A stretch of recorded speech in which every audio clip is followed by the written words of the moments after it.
Ito gagawin. Magsaslambook tayo. Ito yung mga gusto nilang malaman tungkol sa inyo. Ano ang mga qualities na gusto mo sa isang lalaki?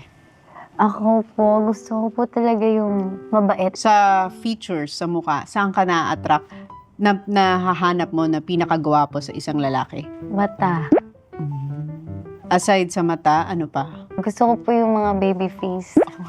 Talaga nga namang Cute ba? Andres. Talaga nga namang baby face. So, saan ka? Mistiso? Chinito? Pinoy? Siguro Pinoy. Sa Pinoy Na looking baby face. ka. Sige, Na talaga yung baby face. Pinoy na baby face. Okay. So, sino ang crush mo sa showbiz? Nagagapuhan ka sa showbiz. Sige, parang nakaka-intimidate yung crush eh. Baka sabihin, Ashtin, crush si... Ay, nagagapuhan ka sa showbiz. Nagagapuhan. Si Andres. Hindi ka... Hindi kasi... Andres! Hindi kasi parang mas Uy, ang gwapo na-appreciate. ni Andres. Oh, di ba po kayo din po Grabe. nagagapuhan po sa Nakita kanya. ko nga rin siya.